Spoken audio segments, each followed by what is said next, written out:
Hello and welcome to City News across Canada for Thursday, November 27th. We've got the top local stories from coast to coast, stories that affect you and the country. Thanks for joining us.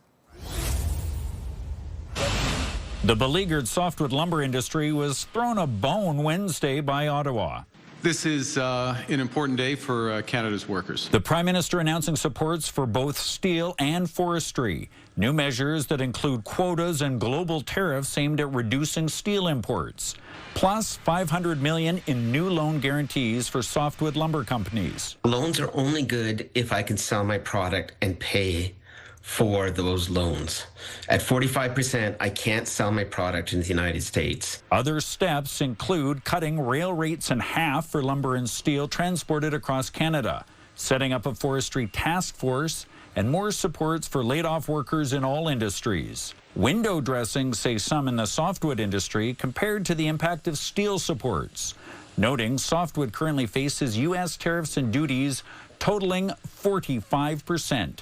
I'm afraid we've come to the point where Sophie's Choice is happening and softwood lumber is going to be the child left behind. A concern shared at this family-run business in Delta, where they say today's measures won't make a difference. We ship very little lumber via rail. You know, most of the wood that we're sending down to the States is going on trucks. So that doesn't really help us. In terms of like loan guarantees, you know, we can already get loans from the bank.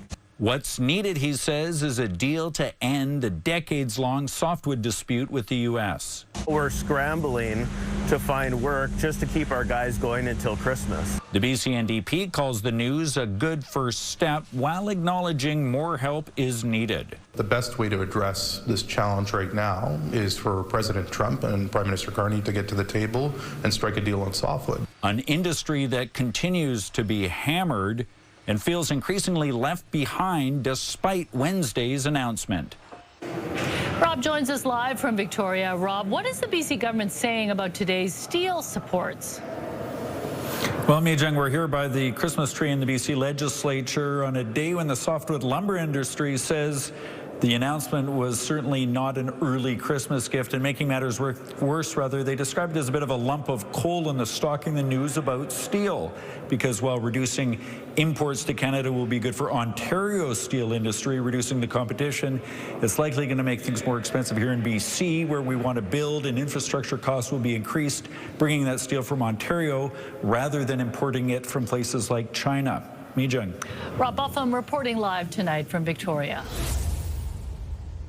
What was initially reported as a shooting is now known to have been a deadly shootout in Toronto's entertainment district. An 18-year-old man is dead and a 27-year-old has been charged with second-degree murder. It was 4:45 Tuesday when police received a report of shots fired along King Street just west of Spadina. According to police, a man was approached by a group of men who discharged firearms. That man was struck in the leg. Police going on to say that once he was shot, that man drew a firearm and began shooting back. Toronto police saying the man who was shot in the leg was treated at the scene and was taken to hospital with serious but non-life-threatening injuries. At 5:23 a.m., another man, 18-year-old Dylan Adams, was dropped off at Humber River Hospital in North York. Adams died in hospital. Yesterday, despite being asked, police did not reveal that there was a connection between the two. I can't speak to an exchange of gunfire, whether there was or wasn't one right now. No, right now there's no indication whatsoever that would connect either of the two scenes or locations. If at some point in time that does change, then our members from our homicide and missing persons unit will update the media accordingly. Police announcing today that 27-year-old Frandy Knoll of Toronto has been arrested and charged with second-degree murder. He was to appear in court this morning. Police would not answer questions regarding this incident today. And police did not say why exactly the victim ended up here so many kilometers from the shooting scene. Reporting live, I'm Sean Leathong. Nathan and Michelle, send it back to you. Thank you, Sean. This was the scene on Highway 417 near Panmure Road Tuesday morning when this commercial vehicle lost its rear wheel. A tire had come off the back of a pickup truck that was hauling a trailer with a bobcat on it. Thankfully, the tire didn't go too far and no other vehicles were struck and nobody was injured. The tire landed in a ditch, avoiding hitting any other vehicles. The highway was closed for about 30 minutes for the truck to be towed. If you're traveling at a high speed and the tire flies off, it can be extremely dangerous. We have seen fatalities in the past. tires flying through windshields of oncoming vehicles. This is not the first time we've seen this happen in Ottawa, most notably in 2017, when a set of wheels flew off a transport truck, hitting this van and killing the driver. Police say in Tuesday's incident, the winter tires had just been swapped on and the bolts torqued too tight, stripping them. In this particular case, it's a company vehicle, and the company had taken the vehicle in for the tire change. So in this case, the company would be responsible. It's a strong reminder to drivers this time of year to re-torque your wheels after a tire change. Always have your wheel nuts retorqued. You can do it after 50 to 100 kilometers, or the next business day is what we would recommend to some customers as well, but do come back for a torque check. At Cal Tire, they say there's more than one reason a wheel can come loose. You can torque as many times as you want, but if there is corrosion behind the rim and or on any of the mating surfaces, then that wheel eventually can start getting loose and eventually come off as a worst case scenario. Police say charges are pending against the Quebec company. Those are being handled by the MTO. Patricia. Scary stuff. All right. CTV's Dylan Dyson live for us tonight. Thank you. Normand Meunier spent 11 days at St. Jerome Hospital in January 2024. 5 of those days were spent in the ER on a stretcher. Meunier was quadriplegic, and according to Coroner Dave Kimpton, the hospital did not place him on a therapeutic surface because it was over capacity. Kimpton says that time period significantly aggravated his pressure sores. Meunier's partner Sylvie Brosseau is still devastated. En rentrant à l'urgence, personne nous écoutait. On était ignorés complètement. She says when they entered the emergency, no one listened to them. They were completely ignored. The sores worsened to the point that bones and muscle were exposed. Meunier requested medical aid in dying and died at home in March 2024. The patient is himself the best expert about his needs, and what he says should be put at the center of the actual treatment plan and should not be simply an afterthought or a detail. The coroner made 31 recommendations. Among them, ensure faster access to therapeutic surfaces for all users with spinal cord injuries. Involve a specialist in wound care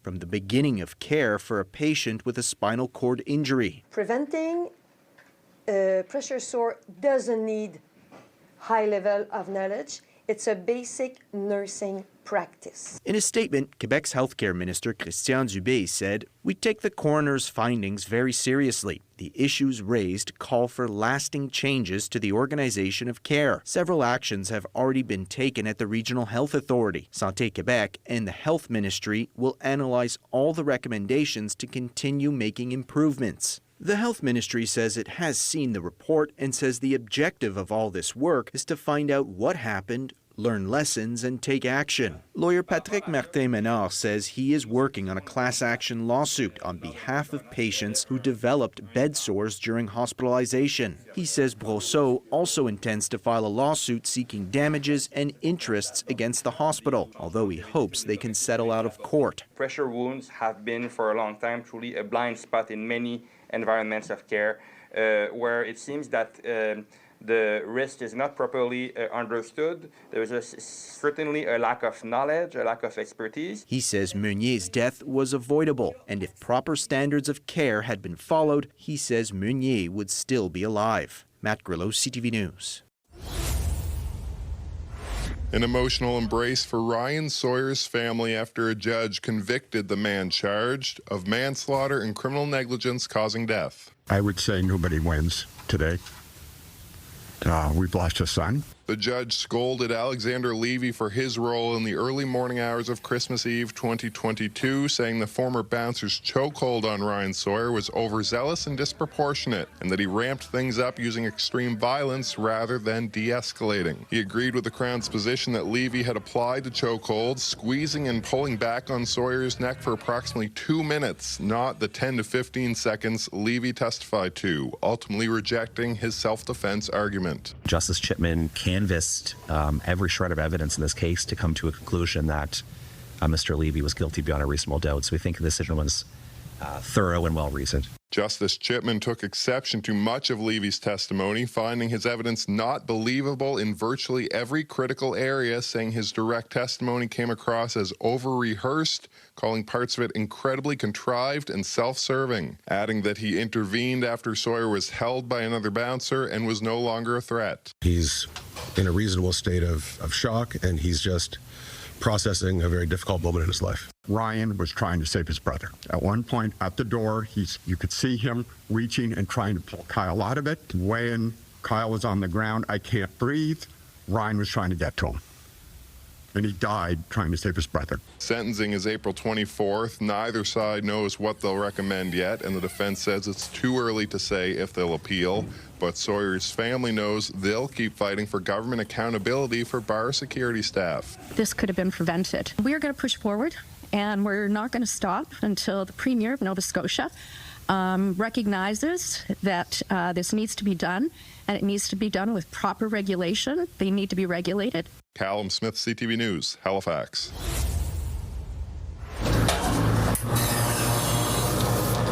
They call their coffee magic, but an opportunity to get their brew in front of more customers turned out to be nothing more than a trick. It was like a shock. No way. It's something that hits you a bit. On October 27th, the owners of Montanero's Coffee received an email appearing to come from a Windsor Spitfires official. The message offered a game day spot, first as a one-day showcase, then as a full-season vendor, promising big crowds and new customers. The sender requested a $500 fee, saying they could not tour the location until payment was made, warning spots were limited. So we were okay, let's do it. So we transferred the 500, a copy of our insurance, and get everything done for him. The sender, identifying themselves as Spitfires official Steve Horn, confirmed payment was received on November 8th. Then communication stopped. This past Monday, the owners emailed the contact listed on the Spitfires website and received a response that left them shocked. Reading, quote, "Thanks for bringing this to my attention.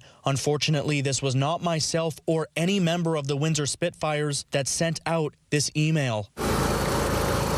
The owners say the experience has taught them to think twice and verify any business deal before moving forward. If we was in Colombia, unfortunately, if we got this kind of emails, we will check it out before, right? Because you say, okay, maybe it was a fake. It's fake.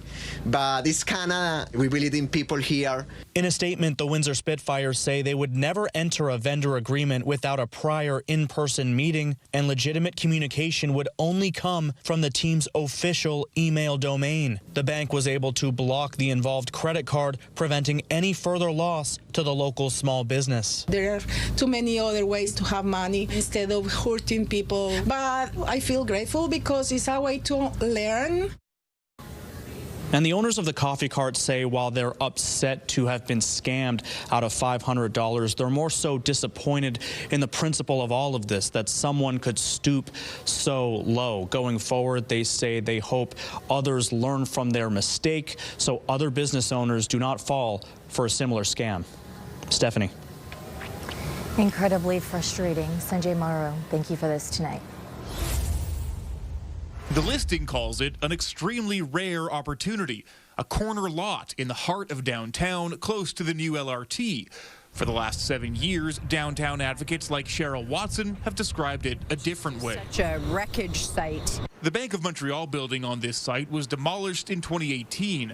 Bits and pieces of its marble facade now mixed with rubble and rebar. Surrounded by a security fence installed on city orders, people had been accessing the still intact basement. It's just been something that we've been so frustrated with for so long. We're so encouraged to see this site up for sale finally. Regency Developments owns the property. It did not respond to CTV's request for comment. The pandemic interrupted its redevelopment plans, and market conditions for tower projects remain risky.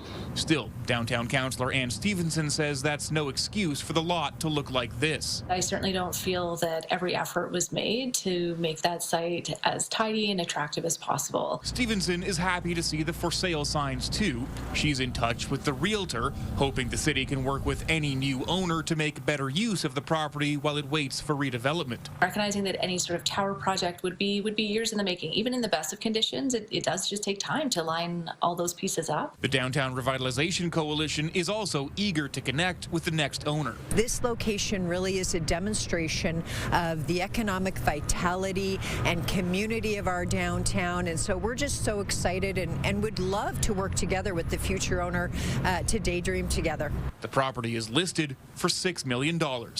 Jeremy Thompson, CTV News, Edmonton. A rural municipality northeast of Winnipeg is worried staff and elected officials are being intimidated. It's just a terrible thing. Do you want to go to work and think that you're going to be shot at every day? It's very concerning. Earlier this month, a public works employee from the RM of Alexander was operating this grader on a road. He heard a bang, but just thought it was a noise from operating the grader. But after a closer inspection, he found this hole on the side of the grader. A bullet pierced through this mesh door, believed to be from a high-powered rifle. Mayor Jack Briscoe says no one is supposed to be hunting in the area where the grader was struck. He says they're all on edge wondering if this was intentional. We are taking it as a threat, and it is being dealt with that way because it is very serious. RCMP say they are investigating the incident. The RM says this is the first of many suspicious incidents they've dealt with over the last year and a half. The mayor says a lagoon project and another development plan may be causing tensions to rise. In March 2024, a municipal staff member had a red target spray painted on their vehicle. The next month, signs were damaged. The RM says their emergency coordinator has faced harassment and inappropriate social media posts have plagued the RM. The RM says the greater incident is the last straw. They've installed security cameras at their office. Like, people are scared to drive to do their job in the RM. And there was talks of they wanted two people to be in the vehicle together so they're not alone. The mayor is urging people to come forward to police if they have any information. Jeff, is there any evidence to link or connect any of these events together? In the cases of the spray paint on the vehicle and the damage to the signs, the RCMP say at this time there is no indication that they are connected. On the greater shooting, Mounties say the investigation continues. All right, thanks for this, Jeff. We go through a significant amount of training to get a license to own firearms. Cash Tactical Supply takes pride in providing a space for firearm owners. This is people's passion, their hobby, hunting, fishing, sport shooting. You know, everyone, they love the outdoor space. However, since Canada's assault-style firearms compensation program started in 2020, the Regina business continues to feel the effects. We've had to take inventory that we've paid for off the wall, and that's a sunk cost to a business. The federal government is looking to extend its buyback program, providing financial compensation to gun owners who submit their firearms in an effort to prevent gun violence. The province is pushing back by amending its own Firearms Act, proposing that anyone who seizes a gun under new federal laws must pay the owner fair market value set by the Saskatchewan Firearms Commissioner. One of the things that we're looking at here is making sure that as a public safety measure, that we make sure that people want to be in compliance. And of course, one of the things to be in compliance is getting paid. Adding, the Saskatchewan Firearms Office will have the ability to collect and store firearms for gun owners who voluntarily turn them in to prevent criminal charges for possessing prohibited weapons while any compensation is pursued. So it's really nice to see that the provincial government is ensuring that if these firearms are stolen from law-abiding citizens by the federal government, that they are at least compensated fairly for it. Although the federal program is voluntary, Public Safety Canada's website states that businesses must dispose or permanently deactivate assault-style firearms before the amnesty period expires in October of next year, or there will be a risk of criminal liability. CTV News has reached out to Public Safety Canada for comment, but did not hear back in time for broadcast. Sierra D'Souza Butts, CTV News, Regina. The Barrie-Oro-Medonte Springwater Boundary Adjustment Act 2025 provides a practical framework to realign local municipality boundaries so growth can be planned and delivered more effectively.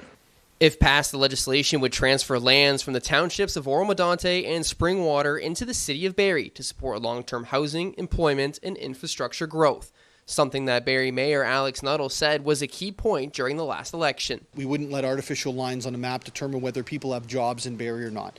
Too many of our people are driving to Toronto every day or jumping on the GO train. We need to make sure we have a completely wholesome community here. With the mayor reaffirming the boundary acquisition with a balanced economic approach. It needs to be a balanced approach. It can't be what we've done in years past where we've seen massive residential growth with no job growth to boot. So we need to make sure this is a balanced approach going forward so folks who live here, have jobs, can stay here, and those who are moving here can also have jobs here. Between Oro and Springwater, more than 4,100 acres would be transferred to the city of Barrie. Springwater Mayor Jennifer Coughlin reaffirming the partnership between her and her neighbors. It's actually been a partnership since day one. The goal was always for, like we said, prosperity for both communities, and anytime that there's ever been a need for compromise, we've always found that common ground, and that's evident in the framework that we provided. It has not been all smooth sailing. Public engagement sessions have shown strong opinions against the boundary change, so much so Springwater Township missed the province's deadline to reach a deal by challenging the mayor's strong powers to negotiate an agreement. This has been a very long path. It's always had the goal of having prosperity in both municipalities, and well, now that we get to follow a framework agreement, it provides opportunity for both Springwater and Barrie to win. Oro-Medonte voted on an agreement last month, but both it and the county of Simcoe have voiced some concerns with the proposed change. In a statement to CTV News, Simcoe County Warden Basil Clark saying the county has made their position known and looks forward to the province providing further support to address the entire region's need for the future. The township of Oro-Medonte sharing similar sentiments. It also was to put some protections to ensure that those lands are only used for community commercial and residential, which aligns with what the facilitations consultants suggested all along. Now, if approved, the province says the legislation would pave the way for more than 8,000 brand new homes, support economic development, as well as transportation, including expansion of the Barrie GO line and the Bradford bypass. What was not made clear was compensation, as all leaders are keeping a keen eye on that. And if passed, the legislation would take effect starting January 1st, 2026. Reporting live, I'm Luke Samar. Sarah, we'll send it back to you. All right, thanks very much for that, Luke. Brandy Diaz is concerned for her son Madden's future after receiving an email from his high school, Mother Teresa Catholic Secondary, that he, along with 43 other grade 9 French immersion students, would be reassigned next year. As of grade 10, they need to be transferred to RMC. Diaz says the news came as a shock to several parents and claims they were not consulted at any parent council meeting prior. It's up to us as the adults to speak clearly and be the voice for the children, and I just feel like, again, everybody's doing the best that they can, but this should have been not thrown at us November 10th. Diaz says the impact on students will be huge. This is not just going to affect how they move forward in their schooling, but it's a bit of a setback for them. She also says many parents will suffer a financial hit as a result of the transfer. We've invested hundreds and hundreds of dollars into uniforms for our children to attend MTS. So if we're being forced to now send our kids to RMC, is there going to be some sort of compensation for those uniforms? In a statement to CTV News, London District Catholic School Board says for the 6th consecutive year, the LDCSB continues to be the fastest growing school board in Ontario, with enrollment now surpassing 28,000 students. To meet this unprecedented growth and increasing secondary student demand for French immersion programming, the new Regina Mundi College will join Mother Teresa Catholic Secondary School as the second secondary French immersion location in London for the 2026-27 school year. The statement goes on to say, new school construction and portables are helping with the rapid growth across our district. Plans are underway to build 4 additional new schools, 2 elementary schools in London, and secondary schools in London and St. Thomas. My response to that is this isn't something that just happened overnight. They were over capacity last year. Diaz says her request is simple. Just let the grade 9 students stay and graduate at their school. Lauren Stallone, CTV News.